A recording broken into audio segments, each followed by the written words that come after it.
Hey everybody, to this week's Tuesday tip. We are with Katie Moreno of kmcreative.co, and you are a social media goddess. So Katie, I've got some questions here for you today, just for our audience. Let's say I want to really start branding myself more from a business perspective. I mean, I think a lot of people got the personal side down. But let's say you're looking to do more, like where would I start and what outlets should I possibly use? It's a good question. So I think it's going to depend on what your goals are. So it depends on who you're trying to reach. If you are business to business and you're trying to reach other, professionals in the industry or similar industries, LinkedIn's probably a really good option to start. But typically if you're, B2C, you're trying to reach consumers, then Instagram and Facebook is probably where they hang out. If you're trying to seek like media attention, then Twitter's a really good option.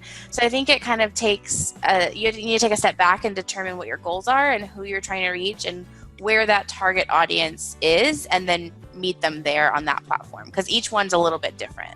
So I've heard that it's better to master one or two outlets instead of trying to do all 3, 4, or 5 of them kind of so-so. Is that right? Absolutely. Unless you're able to post individual targeted content to each platform consistently, which takes either a dedicated person to do that or an agency, then it's better to just focus on one at a time, master it, get it as part of your workflow, and then you can expand later. I'd much rather see someone just being great at Instagram or great at YouTube and not worrying about the others, than being mediocre at all of them, because it doesn't matter. Like, as long as people can find you somewhere, they will. So I'd rather you be like really good at one than okay. Awesome. And I think just the very last tip that I want you to cover in the video is story versus feed. Can you just briefly go over what's better, or how many times a week, and like what you would use? Because I get confused. Sure. That's a really common question I get, because as these platforms add more features, Instagram especially, they have IGTV and the feed and the post and so many things. So I get that question a lot because it's confusing. And right now what we're seeing is people, they don't want to see you posting every day, and they don't want to see you posting only once a week. 3 or 4 times a week is what we're seeing as best for in the feed. If you post more than that, it's going to be seen as spammy. If you post less than that, it's going to be seen as like you're not active, you're not doing enough. So the algorithm itself won't show your content to anyone. But the story, the one at the top, that's where people want to see stuff all the time. Like every single day people are posting, and that's where you see that success, when you're consistently posting something every single day.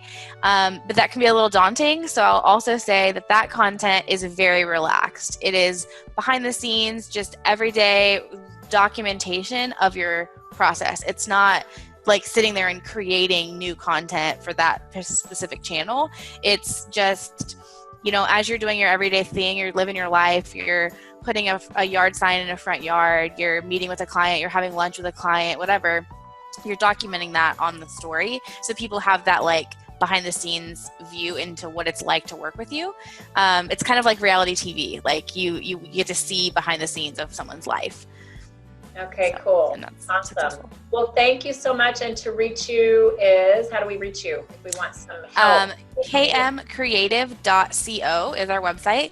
And then I'm also all over Instagram and social media as kmcreative as well. Awesome. Thanks for being with us today, Katie. Of course. Thank you. Bye.